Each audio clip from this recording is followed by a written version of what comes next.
Salve, salve, senhoras e senhores, meninos e meninas, garotos e garotas, jovens discentes, professor Luciano, Geografia, e hoje vamos estar discutindo as atividades agropecuárias no Brasil. Mais precisamente, também iremos abarcar as características e transformações das estruturas produtivas. Acompanhe comigo aqui na tela a leitura destes 5 itens. Número 1, diz assim: as atividades agropecuárias brasileiras empregam 20% da PEA, certo? Da mão de obra ativa, da PEA, população economicamente ativa, o que representa empregos nas áreas de transporte, armazenagem e transformação dos produtos, na produção de gêneros agrícolas e na criação de gado, além de ocupações que estão relacionadas ao comércio.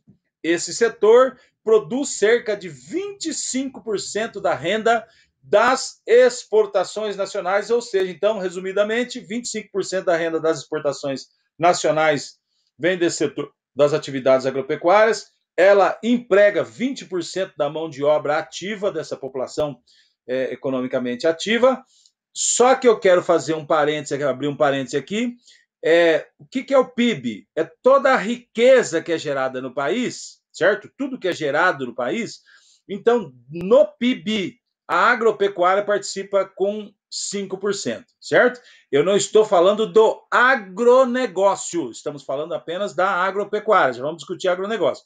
Então, basicamente, 68% do nosso PIB é gerado no setor de serviços, certo? 25% na indústria e aproximadamente 5% na agropecuária. Já o agronegócio gira em torno de 21, 22% do produto interno bruto, de todas as nossas riquezas. Então, como está descrito aqui no item 2, o agronegócio, comumente chamado de a cadeia do agronegócio ou ciclo do agronegócio, envolve não apenas a produção agrícola, que é o que eu pontuei no item anterior.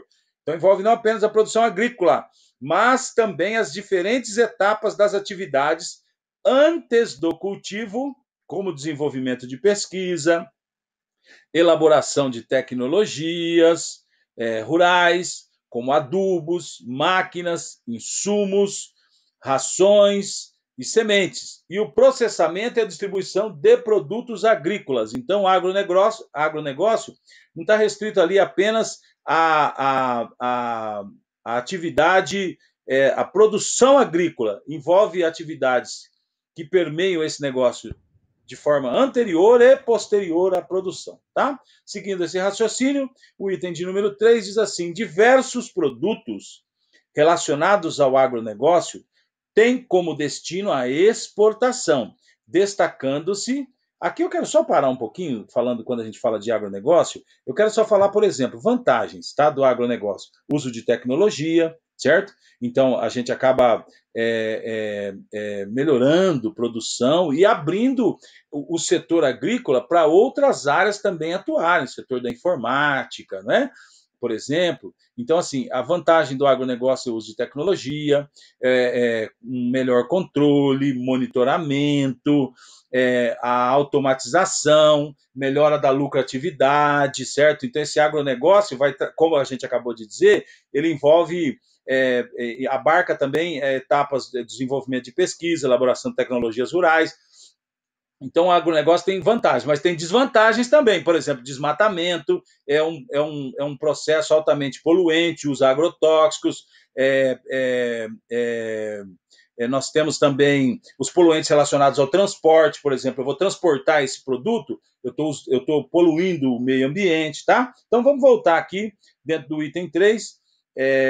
Diversos produtos estão relacionados ao agronegócio, tem como objetivo a exportação, destacando-se os produtos do complexo da soja, grãos, farelo e óleo, e do complexo sucroalcooleiro, por exemplo, o açúcar e etanol, além de carnes, celulose, café e frutas. Então, também discutimos, agropecuária não é o mesmo raciocínio do agronegócio. O agronegócio é algo mais abrangente, certo? É um termo mais abrangente.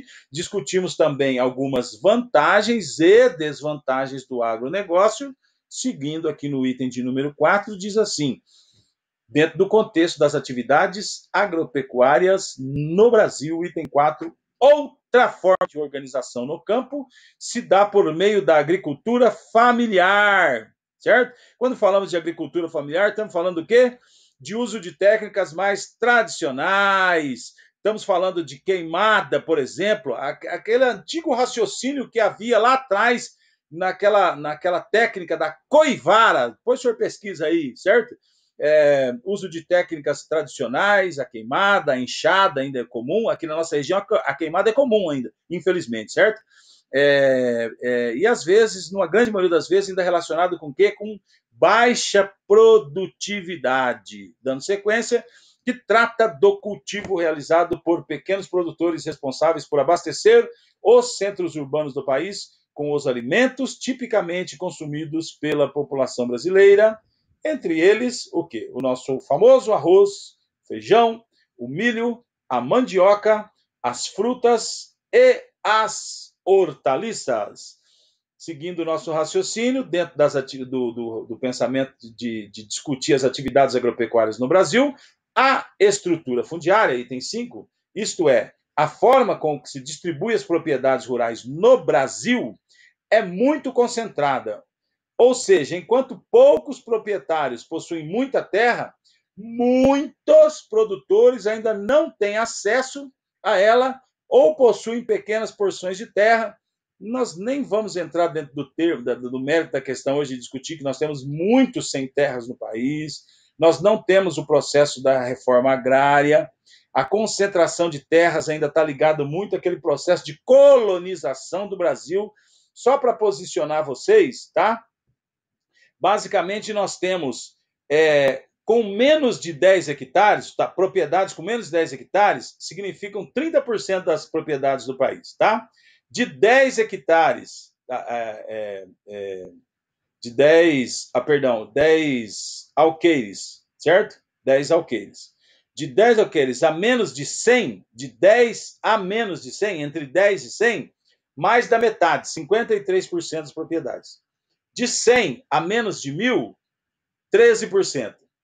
E mais de 1.000, nós temos 1% das propriedades no país que tem mais de 1.000 hectares. Só que esse 1% das propriedades que tem mais de 1.000 alqueires, certo?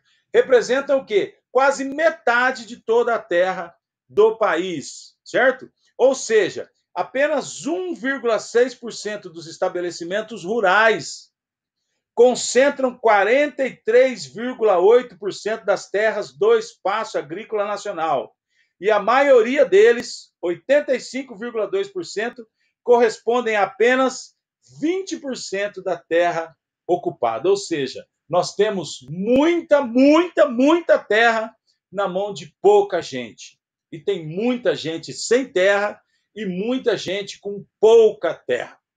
Eu quero agradecer a você, muito obrigado e até mais.